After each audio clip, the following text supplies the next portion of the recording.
बिलासपुर एक ऐसा गांव था जो शांति में लिपटा हुआ था।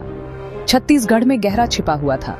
यहाँ रातें लंबी थीं, साल के पेड़ों में फुसफुसाहटों से भरी हुई थीं।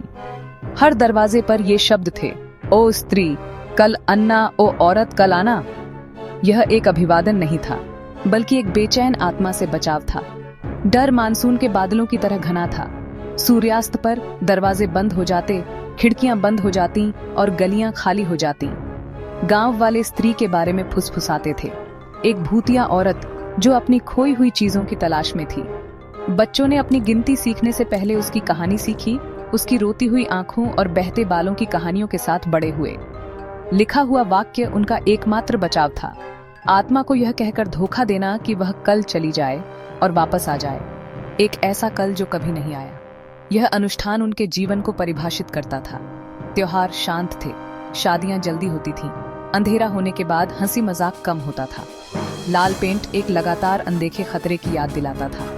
डर ने हर पल को आकार दिया, समुदाय को मूक भय में एक साथ बांधे रखा। उनके दरवाजों पर लिखा वाक्यांश केवल शब्द नहीं था, यह एक प्रार्थना, एक दीवार और उनके सामूहिक भय का प्रतीक था। किसी ने इस पर सवाल नहीं उठाया, किंवदंती कानून थी। बिलासपुर में रात स्त्री की थी और गांव डर का था, लेकिन किंवदंतियां दीवारों की तरह टूट सकती हैं, और एक रात सब कुछ बदलने लगा। हर किंवदंती का एक आरंभ होता है। स्त्री की कहानी अनन्या से शुरू हुई, जो कभी बिलासपुर का गौरव थी।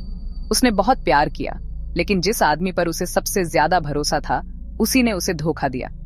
त्यागी और शर्मिंदा, गांव उसके खिलाफ हो गया। उसका दिल टूटना असहनीय था। एक चांदनी रहित रात वह गायब हो गई।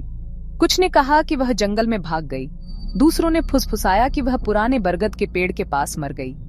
उसके तुरंत बाद अजीब चीजें हुईं। रात में रोने की आवाजें, एक छायादार आकृति भटक रही थी। गांव वालों का मानना था कि अनन्या की दुखद आत्मा वापस आ गई थी, जो उन पुरुषों से बदला लेने की तलाश में थी, जो उसे उसके धोखेबाज की याद दिलाते थे। डर बढ़ता गया और हर दरवाजे पर वाक्यांश दिखाई दिया, उसे दूर रखने का एक हताश प्रयास। बूढ़ी औरत की कहानी एक चेतावनी के साथ समाप्त हुई। अनन्या अब केवल एक लड़की नहीं थी, वह एक किंवदंती थी, एक भूत थी, एक अन्याय की शिकार महिला का प्रतीक थी। गांव का डर परंपरा बन गया, और इस तरह डर का चक्र जारी रहा, रात के बाद रात। लेकिन किंवदंती के पीछे की सच्चाई किसी के भी मानने से ज्यादा जटिल थी, और इसे उजागर करने का इंतजार था।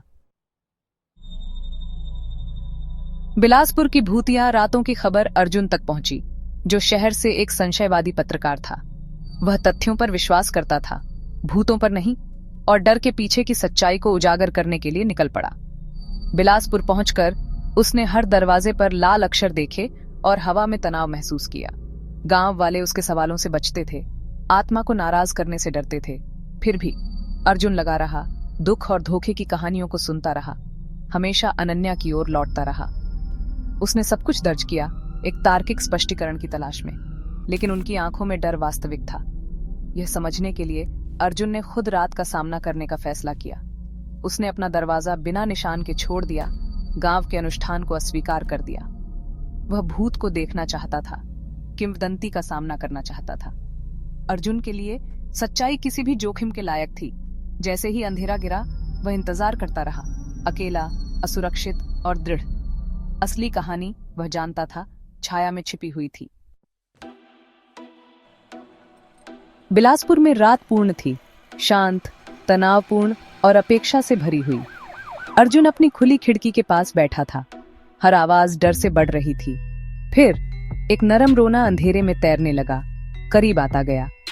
उसने उसे देखा, एक साड़ी में एक महिला, उसके बाल उसके चेहरे को छिपा रहे थे, दरवाजे से दरवाजे तक सरक रही थी। वह हर घर पर रुकी, लिखे हुए शब्दों को पढ़ती हुई। अर्जुन का कमरा ही एकमात्र बिना निशान वाला था। आकृति उसके दरवाजे पर रुकी, उसका रोना अब दिल दहला देने वाला स्पष्ट था। उसने न तो गुस्सा किया और न ही धमकी दी, वह बस खड़ी थी, सिर झुकाए, दुख में खोई हुई। अर्जुन को डर लगा, लेकिन सहानुभूति भी हुई। यह कोई राक्षस नहीं था, बल्कि दर्द में एक आत्मा थी। एक लंबे पल के बाद वह मुड़ी और रात में गायब हो गई।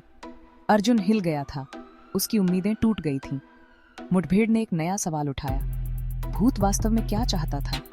उसे लगा इसका जवाब बदला नहीं था, यह कुछ ज्यादा मानवीय था और यह सब कुछ बदल देगा। अगली सुबह अर्जुन का डर चला गया था, उसकी जगह करुणा ने ले ली थी। उसने महसूस किया कि भूत का दुख बदला लेने के बारे में नहीं था, बल्कि अस्वीकृति के बारे में था। वह बूढ़ी औरत के पास वापस गया, अनन्या के जीवन के बारे में पूछने लगा, न कि उसकी किंवदंती के बारे में। अनन्या ने प्यार किया था और उसे धोखा दिया गया था, केवल एक आदमी द्वारा नहीं, बल्कि पूरे गांव द्वारा। जीवन में उसे प्यार और सम्मान से वंचित कर दिया गया था। मृत्यु में वह स्वीकृति की तलाश में थी। लिखा हुआ वाक्यांश सुरक्षा नहीं था, बल्कि एक और अस्वीकृति थी। हर दरवाजा एक याद दिलाता था कि वह अवांछित थी। उसका रात का रोना अकेलापन था, धमकी नहीं। अर्जुन समझ गया, अनन्या की आत्मा को देखा जाना, याद किया जाना और सम्मानित किया जाना चाहती थी। गांव ने डर से लड़ाई की थी, जबकि केवल करुणा ही शांति ला सकती थी। जवाब उसे दूर धकेलना नहीं था, बल्कि उसकी याद का स्वागत करना था। अर्जुन का खुलासा स्पष्ट था, बिलासपुर को ठीक करने के लिए उन्हें पहले अनन्या की कहानी को ठीक करना होगा। सच्चाई सीधी थी, प्यार डर नहीं कुंजी थी, और ये गांव के बदलने का समय था। अर्जुन ने गांव वालों को इकट्ठा किया, अपनी मुठभेड़ और नई समझ को साझा किया। उसने उन्हें अपने दरवाजों से शब्द मिटाने और अनन्या का सम्मान करने का आग्रह किया, न कि उससे डरने का। पहले उन्होंने विरोध किया, लेकिन उसके दृढ़ विश्वास ने उनके डर को तोड़ दिया। धीरे धीरे लाल पेंट गायब हो गया, उसकी जगह आशा ने ले ली। साथ मिलकर उन्होंने बरगद के पेड़ के पास एक छोटा मंदिर बनाया, अनन्या को एक बेटी के रूप में याद करते हुए, न कि एक भूत के रूप में। गांव हल्का महसूस हुआ, रातें शांत हो गईं। भूत फिर कभी नहीं देखा गया, उसकी आत्मा आखिरकार शांति में थी। बिलासपुर ने उसकी याद का सम्मान करना सीखा, प्रार्थना और सम्मान के साथ मंदिर का दौरा किया।